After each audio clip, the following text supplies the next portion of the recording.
Salut, ça va bien, j'espère. Moi, je vais bien par la grâce de Dieu. On continue aujourd'hui avec Apocalypse chapitre 14. Dans le chapitre 13, donc, on a fini avec la révélation de la bête de l'Antéchrist et il a commencé à persécuter les chrétiens, il faisait la guerre aux saints, il les tuait. Chapitre 14, je regardais et voici, l'agneau se tenait sur la montagne de Sion et avec lui 144 000 personnes qui avaient son nom et le nom de son Père écrit sur leur front. Donc, on nous parle des 144 000 personnes ici, dont on avait déjà parlé dans la première partie du livre. On va donc faire le point chronologie en quelque sorte et voir comme ça de manière parallèle les ressemblances entre le récit qu'on est en train de lire maintenant à partir du chapitre 12 en avançant et le récit qui était raconté avant. Donc pour ça, on va rentrer au chapitre 7. Bon, le chapitre 7, c'est celui dans lequel on parle de 140 000 personnes, mais on va rentrer plutôt pour un peu plus de contexte et de chronologie au chapitre 6. Le chapitre 6, au verset 9 par exemple, on voit ici l'équivalence avec le chapitre 13 qu'on a vu dans la vidéo précédente, qui est la persécution en fait des saints par l'Antéchrist. On dit au chapitre, au verset 9, que quand il ouvrit le 5e sceau, je vis sous l'autel les âmes de ceux qui avaient été immolés à cause de la parole de Dieu, à cause du témoignage qu'ils avaient rendu. Donc dans la première lecture, j'expliquais donc que ce 5e sceau en fait était une révélation implicite de l'Antéchrist. Étant donné que je savais qu'au chapitre 13, quand il est révélé, il tue les saints. Il expliquait donc qu'ici, ce qui se passe, c'est qu'après le commencement des douleurs, la persécution générale du monde et tout, à un moment donné, il y aura la persécution spécifique de l'Église. Et c'est pourquoi il y a donc ces martyrs qui pleurent, dont les chrétiens sont tués en quantité. Donc à partir de là, on va suivre un peu les similitudes. Après la persécution, j'ai donc dit dans le chapitre précédent, et même dans la chronologie générale, que après la persécution, selon Matthieu 24, cette période de persécution est écourtée par le retour du Seigneur Jésus-Christ. Donc on s'attend après la persécution des saints, on s'attend à l'enlèvement. Et donc, ici au chapitre 12, au verset 12, pardon, on dit « Je regardais dans le ciel, je regardais quand il ouvrit le 6e sceau, il y eut un grand tremblement de terre, et le soleil devient noir comme un sac de crin, la lune entière devint comme du sang, et les étoiles du ciel tombaient sur la terre, comme lorsqu'un figuier secoué par un vent violent jette ses figues vertes. » Donc là, c'est ce que j'appelle les signes dans le ciel. Signes dans le ciel racontés dans Matthieu 24, qui précède le retour du Seigneur Jésus-Christ. Et ensuite, dans le chapitre 7, donc, verset 3 à 4, là qu'on nous parle des 144 000 personnes qu'on vient de voir dans le chapitre 14. Ne faites point de mal à la terre, ni à la mer, ni aux arbres, jusqu'à ce que nous ayons marqué du sceau le front des serviteurs de notre Dieu. Donc, en gros, dans le chapitre 6 et 7, ce n'est pas forcément très clair et détaillé. Et c'est d'ailleurs le plus que le chapitre 14 va peut-être nous apporter. Mais on sait simplement que Jésus est en train de revenir, vu qu'on a vu les signes qui précèdent son retour. Selon Matthieu 24, les signes dans le ciel. Mais on voit simplement qu'après ces signes dans le ciel, l'événement qu'on voit, c'est on sait que c'est la colère de Dieu qui doit venir, on sait que c'est l'enlèvement qui va venir, et on sait qu'après l'enlèvement, colère de Dieu. Et entre ces événements, qu'est-ce qu'on voit? On dit, ne faites point de mal à la terre, ni à la mer, ni aux arbres, jusqu'à ce que nous ayons marqué du sceau le front des serviteurs de notre Dieu. Donc avant que la colère ne vienne, il faut d'abord qu'on marque les serviteurs de Dieu du sceau. Et j'ai entendu du nombre de ceux qui avaient été marqués du sceau, 144 000 de toutes les tribus des fils d'Israël. Et c'est déjà expliqué que ce ne sont pas ici les chrétiens qui sont sur terre, mais ce sont des saints dans le ciel qui vont être marqués par le sceau de Dieu et qui vont être envoyés sur terre, tandis que les chrétiens qui sont sur terre vont être enlevés. Et ce sera la fin de la première, où on va dire, on aura eu les 3,5 premières années, on aura eu l'abomination de la désolation, on aura eu l'enlèvement quelques temps après. Il restera maintenant les 3,5 années de la seconde partie, de la dernière semaine. Et c'est durant cette partie-là qu'on aura les 140 000 personnes sur terre et même les 2 oignons de l'Éternel. Donc, on a cité donc explicitement qu'il s'agit des 140 000 personnes ressortissant de la tribu d'Israël. J'avais fait toute une vidéo pour expliquer, au chapitre 7, effectivement, pour expliquer pourquoi ça doit être des personnes ça doit être en fait des saints du passé. Donc, c'est pourquoi c'est des personnes qui sont en fait mortes, qui sont au ciel. Et d'ailleurs, c'est ce qu'on voit au chapitre 14, c'est que ces 140 000 personnes sont au ciel avec l'agneau. On va revenir dessus. Et donc, comme je disais toujours en termes de rappel, chronologie, contexte, au verset 9, après cela, je regardais, voici, il y avait une grande foule, une personne que personne ne pouvait compter de toute nation, toute tribu, tout peuple, toute langue qui se tenait devant le trône et devant l'agneau, revêtu de robes blanches et de palmes dans leurs mains. Ça, c'est donc l'enlèvement. Ici, on sait que l'enlèvement a eu lieu vu qu'on voit une foule de personnes non comptables, non dénombrables, qui sont au ciel, juste après les signes dans le ciel du chapitre 6. Donc, on sait qu'il y a eu enlèvement ici. Ça veut donc dire que on fait mention des 140 000 personnes juste après qu'on ait raconté la persécution des chrétiens et juste avant l'enlèvement. Alors ici au verset 14, je vais rectifier quelque chose que j'ai dit dans la vidéo du chapitre 13 concernant le thème grande tribulation. Parce que j'ai dit, ça n'existe pas dans la Bible. Au verset 14 ici on dit, je lui dis, mon Seigneur, tu le sais. Et il me dit, ce sont ceux qui viennent de la grande tribulation, qui ont lavé leurs robes et ils les ont blanchis dans le sang de l'agneau. Donc en gros, Jean a demandé à l'ange avec qui il était, quelle est donc cette foule? Et l'ange a répondu, ils viennent de la grande tribulation. Donc voici le thème grande tribulation. Mais ce que je voulais dire, c'est vrai que j'ai mal dit ce que je voulais dire, c'est que un récit dans la Bible, on nous dit, voici comment la grande tribulation peut se passer. On n'a pas vraiment ça. On a effectivement cette référence à un événement qu'on appelle grande tribulation. Et ce que j'essaie d'expliquer, c'est que ce qui se rapproche le plus d'une grande tribulation, c'est ce que Jésus a appelé grande période de détresse, vu que c'est une période de grande tribulation, comme on n'a jamais vu, dans la fin des temps, juste avant son retour. Donc, s'il y a un truc qui sied le plus à ce que l'ange appelle grande tribulation dans Apocalypse 7, ça devrait donc être ce que Jésus a appelé grande période de détresse dans Matthieu 24. Je dis donc pourquoi, parce qu'une fois de plus,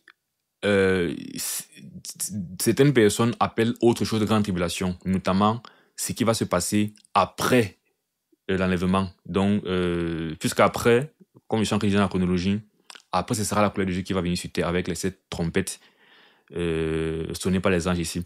Donc, et dans cette trompette qui est plutôt Dieu qui déverse sa colère sur la terre, souvent les gens appellent ça grande tribulation. Ça ne donne pas la chronologie vu que la grande tribulation a eu lieu avant. On voit donc au chapitre 8, donc dans la suite, après qu'on ait cette foule qui soit issue de la grande tribulation, dont la grande tribulation est déjà passée.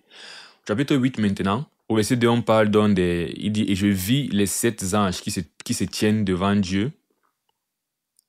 Juste pour qu'on soit sur la chronologie, il dit, quand il ouvert le 7e sceau, il y eut dans le ciel un silence d'environ une demi-heure. Donc c'est vraiment après le 6e sceau, où on a vu tout ce qu'on a vu. Donc c'est la suite. Et c'est là qu'il vit les anges qui se tiennent devant Dieu. Et 7 trompettes furent données. Et on connaît la suite de l'histoire. Dans la suite de l'histoire, c'est que les 7 trompettes, c'est la colère de Dieu, elle déversée sur terre pendant la seconde moitié. Donc du coup, pendant 3,5 années.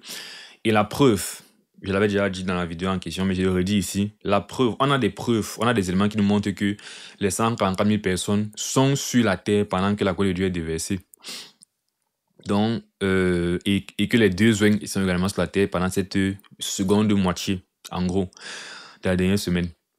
Donc, Apocalypse 9, 4 dit, il fut dit de ne point faire de mal. Donc là, on est en train de raconter comment les trompettes sont sonnées, les fléaux sont déversés sur la terre. Et entre-temps, on dit, à un moment donné, par exemple, verset 3, de la fumée sortit des sauterelles qui se répandit sur la terre. Et il fut donné le pouvoir qu'ont les scorpions de la terre. Et il fut dit de ne point faire de mal à l'herbe, ni à aucune verdure, ni à aucun arbre, mais seulement aux hommes qui n'avaient pas le sceau de Dieu sur leur front. Donc, avant qu'on ne déverse la colère sur la terre, on a dit, attendez d'abord, on marque du sceau de Dieu, les serviteurs de l'Éternel, ils étaient 144 000 personnes. Et on voit maintenant plus tard, quand les fléaux sont en train d'être déversés sur la terre, qu'on dit, ok, ceux qui ont souffert de ces fléaux, c'est tous ceux qui n'avaient pas le sceau de Dieu sur leur front. Donc, le reste des hommes. Donc, ça, c'est pour les 144 000 personnes. Et dans Apocalypse 11, verset 3, qui est vraiment la suite, je saute, c'est des choses qui ont été vues de long en large dans ces différents chapitres. On voit que je donnerai à mes 2 témoins, ce que j'appelle les 2 hommes de l'Éternel, le pouvoir de prophétiser revêtu de ça pendant 1260 jours. Donc c'est pourquoi je dis, pendant cette seconde moitié, les 3,5 années qui suivent l'abomination de la désolation ou qui suivent l'enlèvement, on a sur terre les 140 000 personnes et les 2 témoins de l'Éternel. Mais l'Église a déjà été enlevée depuis, et l'Église reviendra uniquement pour recevoir le règne après la bataille d'Armageddon dans Apocalypse 19. Bon, quelqu'un dira donc, et je l'ai déjà dit, mon point de vue c'est que certes, on a les 100 personnes qui sont sur la terre et les 2 qui prêchent forcément. Et donc, certaines personnes pensent donc qu'il y aura encore un salut possible. C'est qu'après l'enlèvement, durant cette seconde période, il y aura un salut possible. J'ai expliqué dans la vidéo précédente pourquoi je ne pense pas. Je le redis ici. Les paraboles de Jésus-Christ en général qui parlent de son retour sont plus ou moins claires dans le sens où, après qu'il va revenir, malheur à ceux qui ne seront pas prêts. Parce que la suite, c'est seulement les pleurs et les grincements des dents et c'est les ténèbres du dehors. Donc, on ne voit pas dans ces paraboles une place pour dire qu'il y aura encore un salut après son retour. De plus, quand on voit les conditions dans lesquelles l'Antéchrist va venir, la puissance qu'il aura, c'est difficile de se dire que des non-chrétiens ne vont pas recevoir la marque de la bête. Or, on sait que toute personne qui va recevoir la marque de la bête va être condamnée. Et quelqu'un peut donc se dire, mais quel est donc l'intérêt que des gens sont en train de prêcher pendant 3 ans si les gens ne vont pas être sauvés? Je reconnais donc que c'est une question pertinente. Et donc, peut-être il y aura des gens qui seront sauvés. J'espère même, parce que je ne me réjouis pas de savoir que les gens ne seront pas sauvés. Si les gens seront sauvés après le retour du Christ, c'est une très bonne chose. Je le souhaite même. Il dit simplement que, apparemment, je ne vois pas d'évidence biblique. Je ne vois pas de personne qu'on a dit qu'elle a été sauvée après son retour. Je vois des évidences qui disent plutôt qu'après son retour, si tu n'as pas été sauvé, tu n'es pas prêt, il n'y a plus rien à faire pour toi. Et voilà. Autre chose, c'est que je n'ai pas la référence, peut-être je vais la mettre en commentaire, ou je ne sais pas, peut-être en parler dans une autre vidéo, mais dans le récit de Jérémie, par exemple, lorsque Dieu dit à Jérémie que je vais envoyer Babylone détruire Juda à son époque, il dit à Jérémie, et même avant que Jérémie ne vienne, depuis Isaïe, Dieu avait dit clairement que je vais détruire le peuple là, en fait, par un peuple qui vient d'étranger, parlant de Babylone. Donc, c'était déjà quelque chose qui avait été écrit, que Dieu va détruire son peuple par une nation étrangère et les amener en captivité, depuis Isaïe. Quelqu'un peut dire, ok, pas forcément et tout, mais à l'époque de Jérémie, Dieu l'a encore redit, que je te dis clairement que je vais les détruire, il n'y aura plus de repentance possible, je vais les détruire à tous les coups. Mais ça n'empêche pas que Dieu envoie Jérémie prêcher et leur dit, repentez-vous. Donc, si tu me poses la question, quel serait l'intérêt que Dieu envoie les gens prêcher s'ils ne vont pas être sauvés, et qu'ils te répondent que on ne remarque pas toujours ce que Dieu fait. Tu vas me dire, ça c'est une réponse un peu bizarre. Considérons donc qu'il est arrivé vraiment dans l'histoire un moment où Dieu a dit, je vais forcément détruire ce peuple et les envoyer en captivité. C'était arrêté. Mais en même temps, il a envoyé Jérémie pour prêcher le peuple afin que le peuple se répande et revienne à l'Éternel. Donc, pour moi, c'est la même chose. Pour moi, je pense vraiment que la prédication ici n'est pas trop dans le sens de les gens seront sauvés, mais c'est dans le sens que comprenez que ce qui vous arrive, c'est le jugement en réponse à votre péché et votre rébellion de Dieu.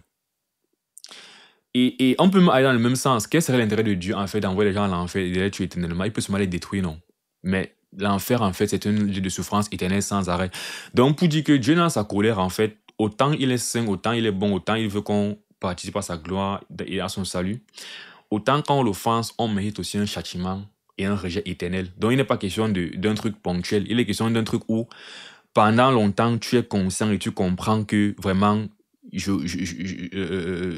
j'aurais dû en fait servir mon Dieu, j'aurais dû m'humilier, j'aurais dû craindre Dieu et tout. Et toute ta vie, en fait, éternellement, tu es dans cet état de souffrance. Et donc, il commence déjà par les frapper étant vivant. Et après, encore, dans Apocalypse 20, il va encore les frapper. Et on peut du coup conjurer les questions pour dire que quel est l'intérêt d'eux. Quel est l'intérêt que dans Apocalypse 20, les gens soient jugés selon leurs œuvres, alors que tous ils vont passer en enfer? Même chose. C'est qu'il y aura différents degrés d'enfer. Mais on peut dire que bon, l'enfer c'est l'enfer. Dans tous les cas, ils seront en enfer. Mais non. Dieu va quand même prendre le temps de dire, bon, tu n'as pas cru en Christ, tu vas passer en enfer. Toujours est-il que toi qui as violé et toi qui as été un voleur, tu es différent de celui qui était simplement arrogant. Et tu es différent de celui qui était simplement musulman, qui n'a pas reçu Jésus-Christ, mais qui avait une bonne morale. Voilà. Donc, vous tous partez en enfer, mais chacun va être jugé selon ses œuvres. Donc, voilà, tout ça pour dire que je ne pense pas que durant cette période, il y aura encore un salut possible, mais j'espère que je me trompe. Comme ça, il y aura encore des gens qui seront sauvés. Ok. L'intérêt étant bien sûr que les gens n'aient pas à l'esprit qu'ils peuvent blaguer comme ils veulent avec Dieu et après, derrière, ils auront une seconde chance. Non, l'intérêt est qu'aujourd'hui est le jour du salut. Quand tu entends le Seigneur aujourd'hui, crois aujourd'hui, ne dis pas que à la dernière seconde. Il ne dit pas forcément que nous allons voir l'enlèvement et tout ça, mais c'est comme ça que la parole doit être prêchée en fait. Et jusqu'à ce que la période qui sera avant l'enlèvement, ça doit tout être prêché comme ça, que n'attends pas à la dernière seconde pour dire que quand il va revenir, je vais le voir. Je vais voir l'enlèvement. Après, maintenant, je vais croire non. Jésus demande de croire aujourd'hui.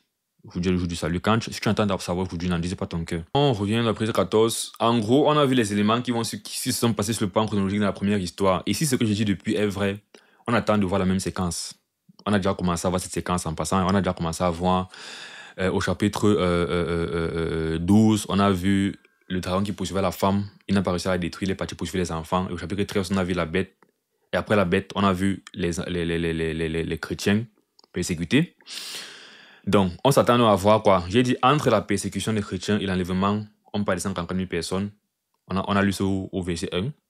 140 000 personnes. Après, quand on parle de 140 000 personnes, on a fait mention à l'enlèvement. Chapitre 7. Donc, on s'attend à voir l'enlèvement dans la suite ici.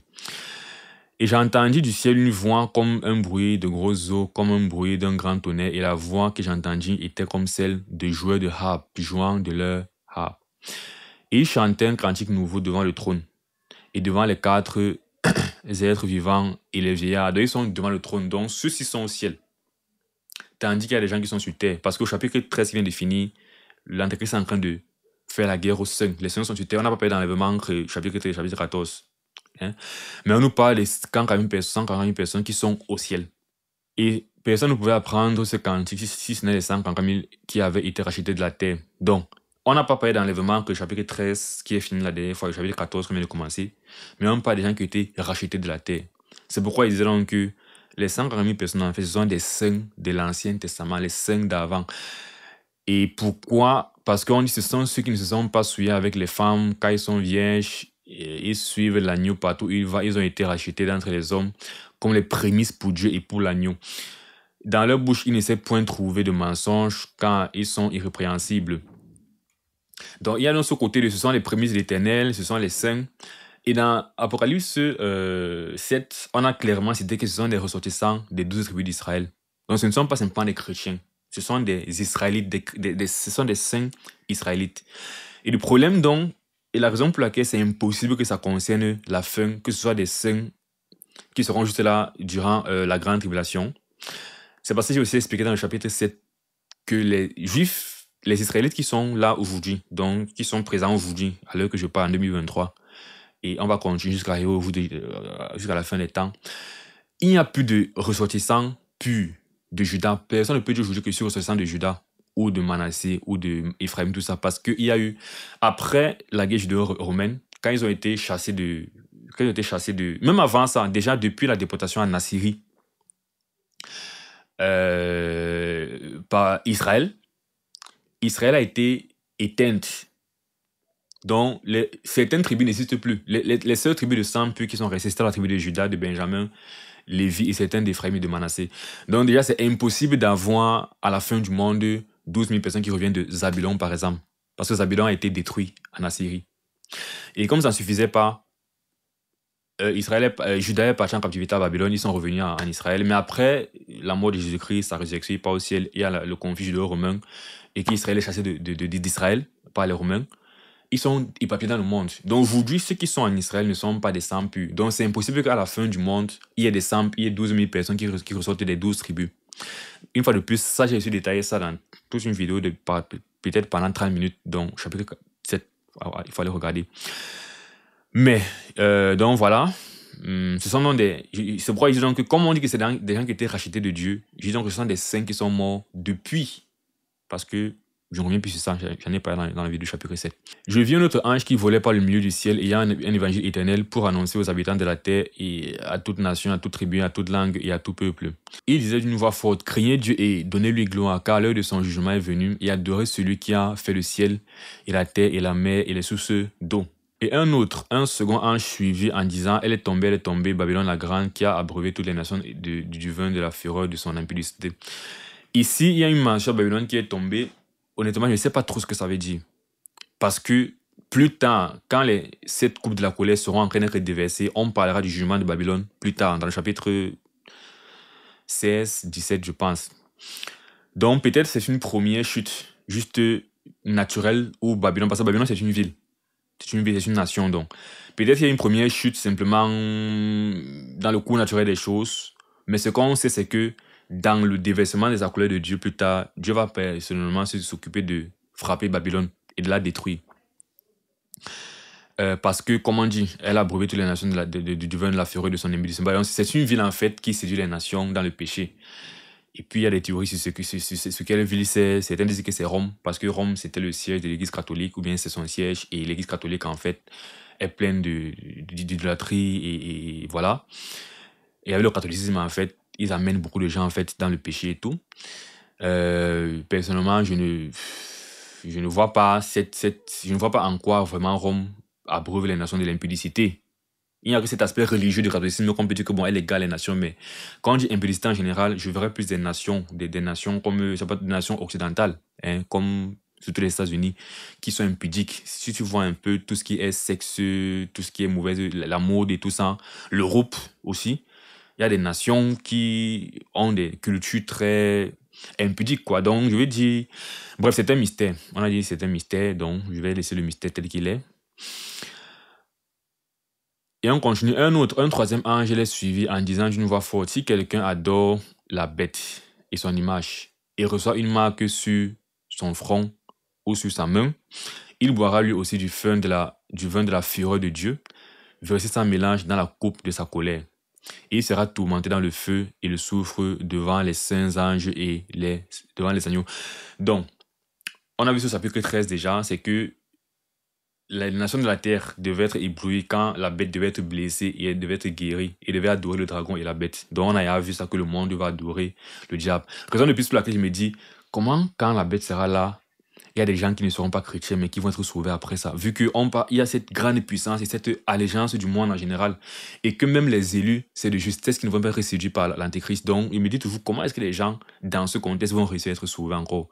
Si avant ça, de nos jours, déjà, ils n'ont pas été sauvés, comment dans cette grande puissance d'égarement, ils vont réussir à être sauvés? Bon, ok. Mais ici, donc, il y a donc deux choses. Il y a ce qu'on appelle le vin de la fureur de Dieu et il y a ce qu'on appelle le feu et le soufre. Donc, c'est pourquoi il dit le jugement, ce qu'on appelle le jugement de Dieu, le changement de Dieu, ce n'est pas seulement le lac de feu, ce n'est pas seulement l'enfer. C'est d'abord cette période de 3,5 années où les hommes sont en train de souffrir sur terre. Et c'est pourquoi dans la suite, justement, on parlera des coupes de la colère de Dieu. Qui sont, pour venir au parallèle, après l'enlèvement, donc, c'est la colère de Dieu. Dans la première partie d'Apocalypse, on appelait ça les 7 trompettes. De cette trompette. Mais dans cette seconde partie, on appellera ça les 7 coupes. Et ce sera la même chose en fait. Bon, on va voir ça plus en détail plus tard, mais voilà, juste pour dire qu'il y a une différence entre le jugement, châtiment de Dieu sur terre, n'est-ce pas, et l'enfer. Mais tout ça, on appelle ça jugement de Dieu sur les hommes impies de la fin du monde. Et donc, ok, si quelqu'un, voilà, et la fumée de leur tourment, ok, en ce qui concerne le lac de feu, en ce qui concerne le feu et le soufre, voilà, il sera tourmenté dans le feu, n'est-ce pas? Et la fumée de leur tourment monte au siècle des siècles. Ils n'auront de repos ni jour ni nuit, ceux qui adorent la bête et son image, et quiconque reçoit sa marque et son nom. C'est pourquoi, si tu as pris la marque de la bête, c'est fini, tu vas partir en enfer. Déjà, même qu'on a dit au chapitre 13 que c'est ceux qui n'ont pas le nom écrit dans le livre de vie qui prennent la marque de la bête. Donc, et j'ai dit aussi qu'on n'ajoute pas le nom dans le livre de vie. Donc, si ton nom n'est pas le livre de vie, c'est l'enfer qui t'attend en fait. Donc, prendre la marque de la bête ne sera qu'une formalité pour ceux-là, à cette époque. Autre chose, il y a des gens qui prêchent que l'enfer, c'est un feu. Quand tu vas en enfer, en fait, tu es détruit, tu cesses d'exister. Mais ce passage nous fait comprendre que non, c'est un tourment sans repos, pendant des siècles et des siècles. Donc, de même qu'on sera au ciel éternellement sans fin, de même certains seront dans le lac de feu éternellement sans fin. Et la seule différence, c'est que certains auront eu l'humilité de reconnaître qu'ils sont pécheurs et de croire que Jésus-Christ est mort pour leur salut. Ils auront reçu la grâce et seront sauvés. D'autres auront été trop forts, trop sages, trop intelligents et auront rejeté le salut en Jésus-Christ. Ils vont recevoir dans le salaire de leurs péchés, de leurs offenses à Dieu. On continue, verset 12. C'est ici la persévérance des saints, qui gardent les commandements de Dieu et la foi de Jésus. Et j'entendis du ciel une voix qui disait, écrit, heureux dès à présent les morts qui meurent dans le Seigneur. Oui, dit-il, afin qu'ils se reposent de leurs travaux, car leurs œuvres les suivent. Je regardais, et voici, il y avait une nuée blanche. Et sur la nuée était assis quelqu'un qui ressemblait à un fils d'homme, ayant sur sa tête une couronne d'or et dans sa main une faucille tranchante. Et un autre ange sortit du temple, criant d'une voix forte à celui qui était assis sur la nuée, « Lance ta faucille et moissonne, car l'heure de moissonner est venue, car la moisson de la terre est mûre. » Donc ceci nous fait penser à quoi? À l'enlèvement. C'est ce qui avait été prévu après qu'on parle des 150 000 personnes, en une référence à l'enlèvement. C'est ce qu'on voit ici. Maintenant, pourquoi? Peut-être pour ceux qui ne voient pas ça clairement. Première chose, on parle cela d'une nuée. Donc il y a quelqu'un qui est sur une nuée. Et ici, regardez bien ceci. Il dit, je vis quelqu'un ressemblant à un fils d'homme. On sait, bon, souvent l'expression fils d'homme veut simplement dire être humain. Mais on ne peut pas s'empêcher quand on voit fils d'homme de penser au fils de l'homme qui est Jésus-Christ. Et ce qui est donc pertinent, c'est que on dit je vis un autre ange. Lui, on n'appelle pas celui-ci un ange. On appelle quelqu'un. Mais par ensuite, on parle d'un autre ange qui dit à celui. On ne dit pas à l'ange, mais à celui. Donc, on le refait comme étant... Donc, en fait, on le différencie en fait des anges. C'est ce qu'il veut dire par là. Et même quand on va lire la suite, 16, 17, on va aussi parler, on va parler d'un autre ange qui aura une faucille. Un autre ange qui va lui parler. Donc, c'est comme si on aura 3 anges. On a 4 personnes qui vont agir dans cette partie-ci. Mais 3, on dit clairement que ce sont des anges. Et un, on dit, fils de l'homme. Ok, première chose, fils de l'homme ou bien fils d'homme, être humain. Deuxième chose, il est sur une nuée. Maintenant, au début de cette série, j'avais dit qu'il fallait faire attention à certaines choses, certaines expressions, certains termes, comme le terme des nuées, par exemple. Et on va voir l'intérêt de cela ici maintenant. Donc, il est sur une nuée. Dans Acte 1, 9 à 11, au moment où Jésus part au ciel, voici ce qui est écrit. Après avoir dit cela, il fut enlevé pendant qu'il le regardait. Donc, Jésus fut enlevé pendant que ses disciples le regardaient. Et une nuée le déroba à leurs yeux. Ok. Et comme ils avaient les regards fixés vers le ciel pendant qu'ils s'en allaient, voici 2 hommes vêtus de blanc leur apparurent et dit, « Hommes galiléens, pourquoi vous arrêtez-vous à regarder au ciel? Ce Jésus qui a été enlevé du milieu de vous viendra de la même manière que vous l'avez vu allant au ciel. » Comment ils l'ont vu partir au ciel? Sur une nuée, il était enlevé. Donc, ça veut dire qu'ils vont le voir sur une nuée revenir.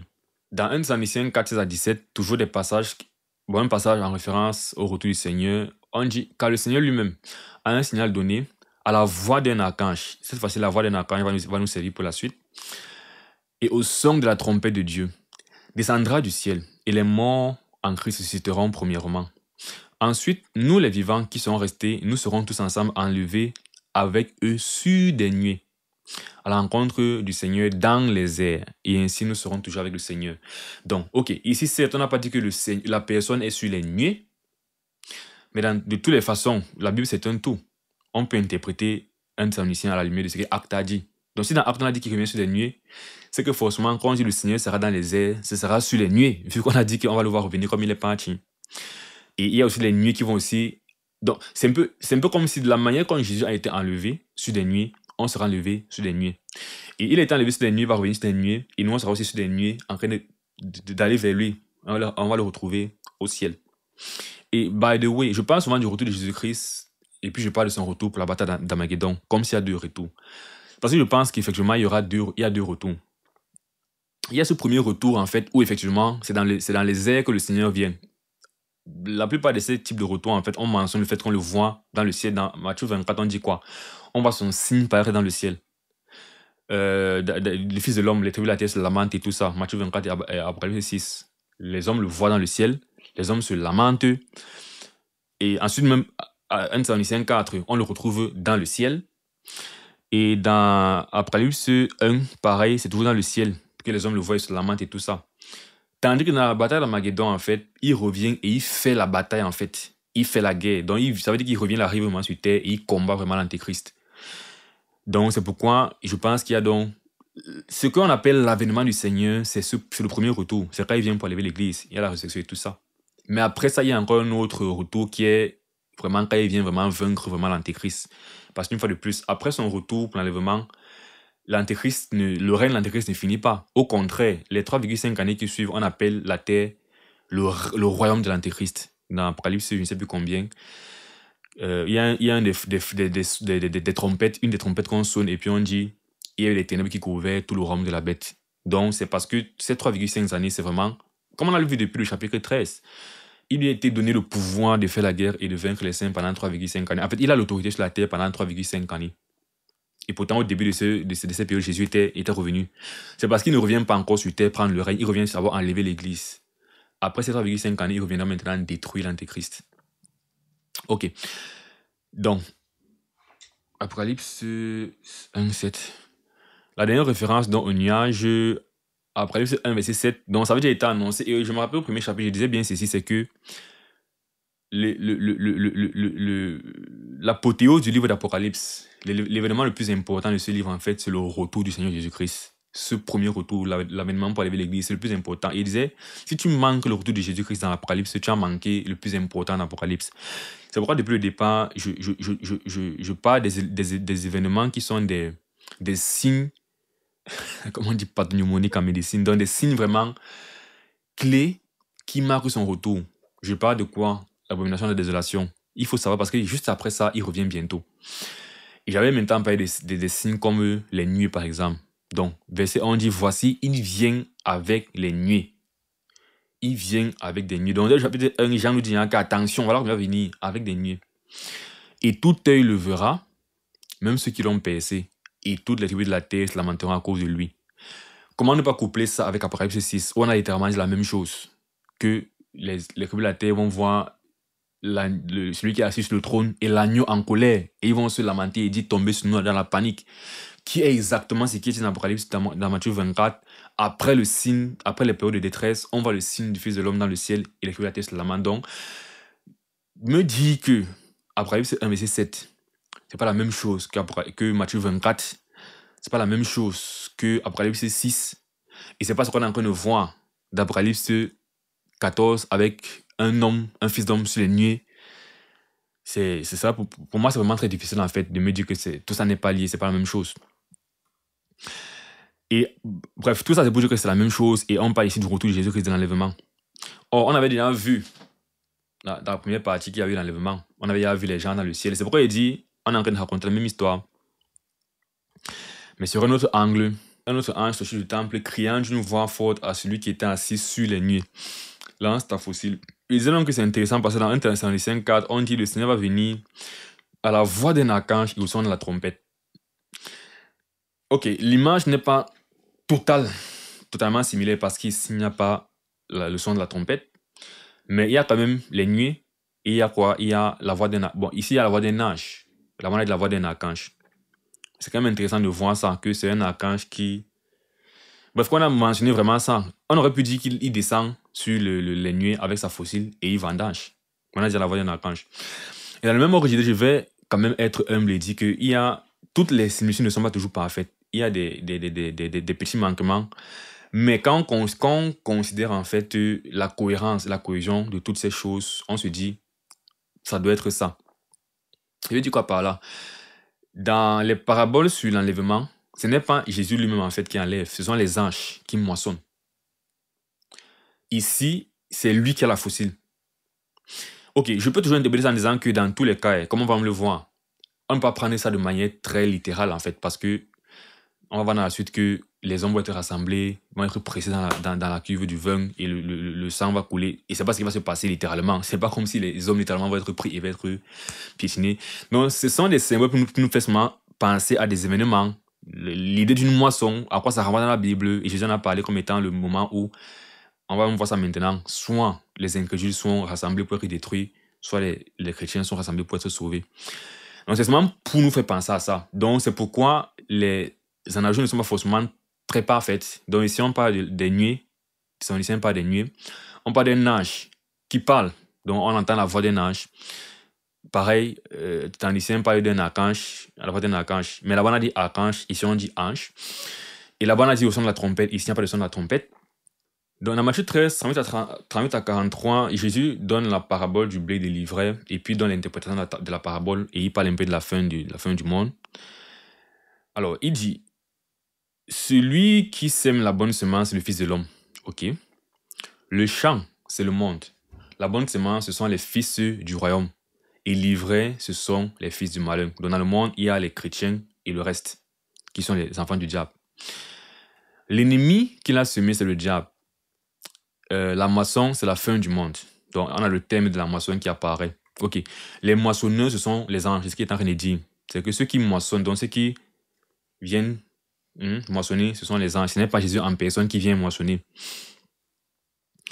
Or, comme on arrache l'ivraie et qu'on la jette au feu, il en sera de même à la fin du monde. Le Fils de l'homme enverra ses anges. Et c'est même ce qui est dit. Il enverra ses anges. Ils arracheront de son royaume tous les scandales et ceux qui commettent l'iniquité. Et ils les jetteront dans la fournaise ardente, où il y aura des pleurs et des grincements dedans. Alors les justes resplendiront comme le soleil dans le royaume de leur Père, que celui qui a des oreilles pour entendre, entende. Alors, et certaines personnes qui ne pensent pas que l'enlèvement aura lieu après la grande tribulation, après la grande détresse, quand ils lisaient Matthieu 24, ils disaient que non, ce qu'on raconte dans Matthieu 24 là, quand on dit qu'il envoie ses anges pour enlever les hommes et tout ça, ils disaient que non, ce n'est pas l'enlèvement là-bas, c'est plutôt les impies qui vont être rassemblés pour être détruits. Le problème que ça pose par rapport à la chronologie d'Apocalypse 14, c'est que ce qui se passe à la suite d'Apocalypse 14, ce n'est pas le lac de feu. Parce qu'ici, ce qui va se passer, c'est qu'on dit, ils vont être... Qu'est-ce qu'on dit? On dit, ils vont les jeter dans la fournaise ardente. Donc on dit, ils vont être pris pour être jetés dans la fournaise ardente, dans l'enfer. Ce n'est pas ce qui se passe là, à la suite d'Apocalypse 14, là, non. Ce n'est pas ce qui se passe. Parce que ce qui se passe plutôt, c'est quoi? C'est le châtiment sur terre, les coupes de la colère vont être versées sur terre et ils vont souffrir sur terre. C'est bien après au chapitre 20 qu'il y a maintenant la résurrection. Et après cette résurrection, il y aura le jugement et ensuite les gens vont être envoyés dans le lac du feu. Donc c'est la première chose. Mais la seconde chose, c'est que, comme on a vu dans Apocalypse 14, en fait, il y a deux moissons, en fait. Donc la question que vous se posez, c'est que, ok, je vois cette moisson dans Matthieu 13, dans cette parabole. Je vois dans Matthieu 24 une moisson. Mais maintenant, dans Apocalypse 14, on nous raconte maintenant ce qui est en train de se passer. Donc Matthieu, Jésus faisait des prophéties, il racontait ce qui va arriver. Dans Apocalypse, Jean voit ce qui est en train d'arriver. Bon, c'est toujours des prophéties, mais il veut dire c'est plus... Voilà. C'est un peu plus littéral quelque part que ce que Jésus disait. Ou bien c'est plus complémentaire. Et on voit donc que dans cette moisson, en fait, les gens sont rassemblés pour être détruits. Or, je disais donc qu'il y a deux moissons. Parce qu'après cette première moisson où il a envoyé celui qui était sur les nuées, dont le Seigneur Jésus a envoyé ça. Bref, il a moissonné la terre. On dit, et un autre ange sorti du temple qui est dans le ciel. Voici donc le deuxième ange. Ayant lui aussi une faucille tranchante. Cette façon, on a précisé que c'était un ange. Pourtant, le premier, c'était un homme, quelqu'un qui ressemble à un fils d'homme. Et après, un autre ange encore, qui avait autorité sur le feu, sortit de l'autel et s'adressa d'une voix forte à celui qui avait la faucille tranchante, et disant, lance ta faucille tranchante et vendange les grappes de la vigne de la terre, car les raisins de la terre sont mûrs. Donc, ça fait passer le troisième ange, qui parle au second ange, qui avait la faucille tranchante. Et maintenant, on a le langage ici là, des grappes de vin. Pourquoi? Parce que vin de la colère de Dieu. Donc, et l'ange jeta sa faucille sur la terre, et il vendangea la vigne de la terre, et jeta la vendage dans la grande cuve de la colère de Dieu. Et la cuve fut foulée hors de la ville. Et du sang sortit de la cuve jusqu'aux morts des chevaux sur une étendue de 1600 stades. Donc, c'est pour dire qu'ici, on nous raconte en fait deux vendanges, bien deux moissons si on veut. Et une première moisson, en fait, c'est pour le salut. Et la seconde, ou bien, on n'a pas dit, n'est-ce pas? Mais la seconde est pour la destruction, donc par défaut, la première, c'est pour le salut. Dans tous les cas, comme il est en train de dire, ce n'est pas... Pour moi, c'est plus des images ici, là. Parce qu'il n'y a pas littéralement des hommes qui vont être pris et être... On dit ceci, la cuve, on dit, et la cuve fut foulée hors de la ville et du sang sortit de la cuve. C'est pas comme si on a pris les hommes, on les a mis dans une cuve, on les a piétinés, le sang est sorti. C'est une image pour dire qu'ils sont passés sous le jugement de Dieu, en fait. Tout ça me pousse à dire ceci, il y a donc deux moissons. Et dans la moisson de Matthieu 13, en fait, raconte simplement la moisson dans le sens de la destruction des hommes. Que à la fin du monde, les hommes vont être pris, vont être détruits. Et ça parle spécifiquement du lac de feu qui est bien à la fin. Mais dans Matthieu 24 maintenant, il y a une autre moisson dont on parle dans Matthieu 24, n'est-ce pas? Que je pense qui est la première moisson d'Apocalypse 14. Dans Matthieu 24, 31, dit donc ceci, il enverra donc après, 30, on dit alors le signe du Fils de l'homme paraîtra dans le ciel, tous les peuples de la terre se lamenteront et elles verront le Fils de l'homme venant sur les nuées. Ah, je n'ai même pas besoin de référence, c'est encore nuée, une fois de plus. Avec puissance et une grande gloire. Ok. Donc, à la limite, on peut même dire que est-ce que Matthieu 13 parle même forcément? Est-ce qu'on comprend très bien Matthieu 13? Mais on est sûr d'une chose, c'est que Matthieu 24, il y a Apocalypse 14, parce qu'on a les nuées et le signe, le Fils qui revient sur les nuées. Il enverra ses anges avec la trompette retentissante et ils rassembleront ses élus. Et pour faire le lien avec 1 Thessaloniciens 4, on peut compléter. 1 Thessaloniciens 4 avec trompette. Apocalypse 14 n'a pas trompette, mais Matthieu 24 a trompette. Donc, si on met les trois ensemble, la similitude devient plus complète. Ils rassembleront ces élus des quatre vents depuis une extrémité jusqu'à l'autre. Voilà, je voulais dire ceci. Il rassemblera ces élus. Donc ici, ceux qui sont rassemblés par les anges, c'est la moisson, il les envoie rassembler ces élus. C'est ceux qui sont sauvés. Ce n'est pas ceux qui vont être détruits. C'est ceux qui sont sauvés. Et pour preuve encore, déjà c'est suffisant, mais autre chose. Jésus dit ceci, il continue à expliquer, non. Pour ce qui est du jour et de l'heure, personne ne le sait, ni les anges dans les cieux, ni le Fils, mais le Père seul. Maintenant, il fait des illustrations. Ce qui arrivera du temps de Noé, parce qu'il a dit nul ne le sait, non, il y a un élément de surprise. Il dit donc, ce qui arrivera du temps de Noé arrivera de même à l'avènement du Fils de l'homme. Car dans les jours qui précédaient le déluge, les hommes mangeaient et buvaient, se mariaient et mariaient leurs enfants jusqu'au jour où Noé entra dans l'arche. Il ne se douterait de rien jusqu'à ce que le déluge vint et les emporta tous. Il en sera de même à l'avènement du Fils de l'homme. Donc, qu'est-ce qui s'est passé à l'époque de Noé? Les hommes vivaient tranquillement. Un peu comme à la fin du temps, les hommes auront fait allégeance au diable, ils seront en train de vivre normalement. Ils auront remarqué de la bête et tout ça. Mais les chrétiens seront en train de souffrir. De même que Noé, il était dans la panique et la souffrance parce qu'il savait que le jugement arrivait, il construisait l'âge et tout ça. Donc, ceux qui connaissent le Seigneur, en fait, sont en alerte. Ils sont simplement prêts. Ils ne connaissent pas qu'ils viennent, mais ils sont prêts. Noé ne savait pas forcément quel jour le déluge devait venir, mais Noé devait construire l'arche. Il s'était apprêté. Comme nous, chrétiens, on ne sait pas quand Jésus revient, mais on est prêts. On a notre espérance en lui, on demeure en lui. On attend seulement qu'il vienne nous chercher. Mais les autres dans le monde, en fait, ne gèrent pas forcément Dieu, ne se soucient pas de son retour. Ils vivent comme ils veulent vivre. Et quand Noé est entré dans l'arche, donc quand Jésus va nous a levés, la destruction a surpris les hommes. Et les gens qui disent que c'est la même chose. Quand je vais envoyer mes anges, retirer mes élus, quand ils vont revenir, ceux qui vont être retirés, comme il continue, il dit alors de deux hommes qui seront dans un champ, un sera pris. Oh là là. Alors de deux hommes qui seront dans un champ, un sera pris, l'autre sera laissé. Et il continue. Donc on a cette notion de quelqu'un est retiré en fait et le reste est détruit. De deux femmes qui mourront, l'une sera pris, l'autre sera laissé. Et ainsi de suite. Donc, si tu slices ça dans tous les sens, tu coupes ça n'importe comment, tu comprends clairement que dans Matthieu 24, il suffit pas d'un enlèvement des élus et le reste va être détruit. Donc, voici dans une moisson qui est racontée dans Matthieu 24, qui parle d'un enlèvement des sauvés. On a une moisson dans Matthieu 13 qui parle de l'enlèvement ou bien du rassemblement des non-sauvés. Et dans Apocalypse 14, on a deux moissons successives. Et la première moisson, effectivement, c'est celle des sauvés. Et la seconde, c'est celle des détruits. Après, comme il disait, ce sont les grandes lignes et il faut considérer tout ce qui est dit par rapport à la fin. On sait, comme on va le voir dans la suite, que ce n'est pas chronologiquement, immédiatement, qu'il y aura le rassemblement des impies et leur destruction. Mais c'est l'image de dire que ceux qui restent ici, en fait, sont réservés, comme certains textes le disent, ils sont réservés pour la destruction. Pierre, il est dit dans l'épître de Pierre que le monde est réservé pour le feu. Donc cette notion de réservé, mis à part, c'est comme s'ils sont sanctifiés, mais dans le mauvais sens. Parce que nous sommes sanctifiés pour la gloire avec Dieu. Nous sommes mis à part depuis aujourd'hui.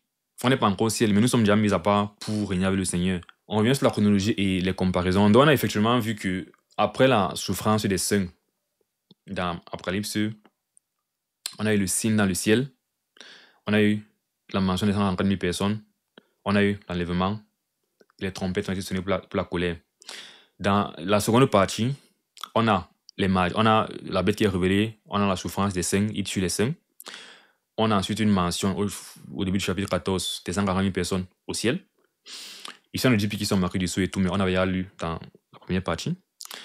les angles à une personne. Ensuite, on a une mention à quoi? À l'enlèvement. Et juste pour prouver toujours que c'est la cohérence des choses, et ce sera pour la prochaine fois. Dans la suite, on s'attend à quoi? Cette trompette ou jugement ou colère. Ici, chapitre 15, verset 1 dit: Puis je vis dans le ciel un autre signe, grand et admirable, 7 anges qui tenaient 7 fléaux, les derniers, car par eux s'accomplit la colère de Dieu. Et donc ça, ce sera pour la prochaine fois. Sur ce, c'est la fin de cette vidéo. Merci d'avoir regardé jusqu'à la fin. Je rappelle, je ne peux pas empêcher de rappeler ça, mon nouvel album, Évangile, parlant d'être sauvé, parlant d'être en sécurité, vraiment. Il faut être sauvé, il faut être dans l'évangile, il faut recevoir l'évangile de Christ. Mon album Évangile sort ce mois-ci. Bon, le problème actuel, c'est que je ne peux pas annoncer de date parce que je n'ai pas encore de confirmation des plateformes de streaming. Donc, mais c'est bien, c'est pour bientôt. En août, ça sort. Donc, une fois de plus, c'est sur ma seconde chaîne, Créer sa musique chrétienne. Donc, soyez aux aguets, abonnez-vous si ce n'est pas encore le cas. Et voilà, quand ça va sortir, soyez bénis, partagez, etc. etc. On se retrouve dans une prochaine vidéo. Que Dieu vous bénisse, portez-vous bien d'ici là. Ciao.